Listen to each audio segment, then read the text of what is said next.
मध्य प्रदेश के रीवा जिले के तहत 8 विधानसभा सीटें आती हैं, जिसमें मनगांव विधानसभा सीट भी शामिल है। मनगांव सीट एक समय कांग्रेस का गढ़ हुआ करती थी, लेकिन अब बीजेपी ने इसे अपना गढ़ बना लिया है। सीट को साल 2008 में अनुसूचित जाति के लिए आरक्षित कर दिया गया था। इस सीट पर ज्यादातर मुकाबला भारतीय जनता पार्टी और कांग्रेस के बीच ही होता रहा है। अभी यहाँ पर बीजेपी का कब्जा है और पंचूलाल प्रजापति विधायक हैं। मनगांव सीट कांग्रेस के कद्दावर नेता और पूर्व विधानसभा अध्यक्ष स्वर्गीय श्रीनिवास तिवारी के लिए जानी जाती है। वो यहाँ से लगातार जीत की हैट्रिक लगा चुके हैं। कांग्रेस और बीजेपी के अलावा बसपा भी इस सीट से चुनाव जीत चुकी है। साल 2018 के विधानसभा चुनाव की बात करें तो इस सीट पर 14 उम्मीदवारों ने अपनी चुनौती पेश की थी, लेकिन मुख्य मुकाबला बीजेपी और कांग्रेस के बीच रहा। बहुजन समाज पार्टी की ओर से भी चुनौती पेश की गई थी और वो तीसरे नंबर पर रही। बीजेपी के पंचूलाल प्रजापति ने चुनाव में 64,488 वोट मिले, तो कांग्रेस की बबीता साकेत को 45,958 वोट मिले। पंचूलाल प्रजापति ने बबीता साकेत को 18,530 मतों के अंतर से हराकर ये चुनाव जीता था। मनगांव विधानसभा सीट पर 2018 के चुनाव के दौरान कुल वोटर्स की संख्या 2,19,213 थी,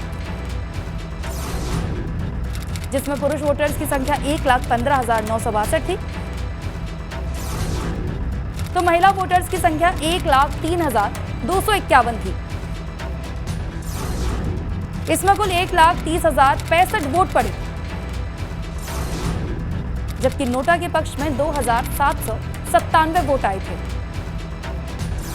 अगर मनगांव सीट पर 90 के दशक के बाद के चुनावी इतिहास पर गौर करें तो 1990 में कांग्रेस के पूर्व विधानसभा अध्यक्ष स्वर्गीय श्रीनिवास तिवारी ने जीत हासिल की थी। साल 1993 के चुनाव में एक बार फिर से कांग्रेस के टिकट पर श्रीनिवास ने जीत हासिल की। 1998 में श्रीनिवास ने जीत का सिलसिला जारी रखते हुए हैट्रिक लगाई। कांग्रेस के खाते में ये उसकी आखिरी जीत नसीब हुई। इसके बाद उसे यहाँ पर जीत नहीं मिली। 2003 के विधानसभा चुनाव में कांग्रेस के किले को ध्वस्त करते हुए भारतीय जनता पार्टी ने जीत हासिल की थी। बीजेपी के टिकट पर गिरीश गौतम ने यहाँ के चुनाव में जीत हासिल की। फिर 2008 में परिसीमन के बाद ये सीट अनुसूचित जाति के लिए आरक्षित कर दी गई थी। तब बीजेपी की पन्ना बाई ने यहाँ से जीत हासिल की।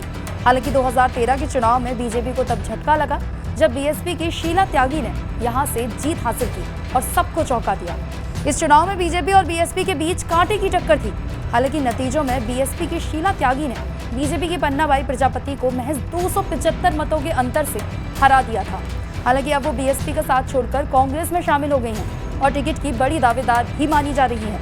2018 के चुनाव में बीजेपी ने फिर से वापसी करते हुए जीत हासिल की थी। मनगांव विधानसभा में जातिगत समीकरण की बात करें तो यहाँ पर सामान्य वर्ग के 45%, ब्राह्मण 30% और राजपूत 10%। ओबीसी की बात करें तो 26%, जिसमें कुर्मी 15% हैं। अनुसूचित जाति के 18 और अनुसूचित जनजाति के 9% वोटर्स हैं। मनगांव विधानसभा सीट रीवा जिले की एक विधानसभा सीट है, जहां पर वर्तमान में भाजपा का कब्जा है और पंचूलाल प्रजापति यहां से विधायक हैं। 2008 के बाद से इस सीट को आरक्षित कर दिया गया था। इस सीट पर पूर्व विधानसभा अध्यक्ष स्वर्गीय श्रीनिवास तिवारी 3 बार विधायक रहे हैं, लेकिन 2003 के बाद उन्हें भाजपा के हाथों हार का सामना करना पड़ा है। 2008 से यह सीट आरक्षित हुई, जिसके बाद यहां से पन्ना बाई प्रजापति चुनाव जीती। उसके बाद 2013 में बहुजन समाज पार्टी की शीला त्यागी यहां से चुनाव जीती। 2018 में फिर से भाजपा ने वापसी की और पंचूलाल प्रजापति यहां से विधायक रहे। हालांकि स्थानीय मुद्दों के साथ यहां पर ऐरा प्रथा जैसे कुछ मुद्दे हैं जो काफ़ी जोरों शोर से उठाए जा रहे हैं। मनगांव विधानसभा क्षेत्र में एक विशाल मलकपुर तालाब है। ये तालाब अपने गर्भ में बहुत सारी यादें संजोए है। ऐसा कहा जाता है कि कभी इस मलकपुर तालाब से होकर आदि गुरु शंकराचार्य का जाना हुआ था। एक समय मलकपुर तालाब प्रयागराज जाने वाले यात्रियों के लिए विश्राम का एक अहम आश्रय स्थल हुआ करता था। इसी तालाब के पास काफी पुरानी अनवर शाह की मजार है, जहाँ हर साल भव्य मेले का आयोजन किया जाता है।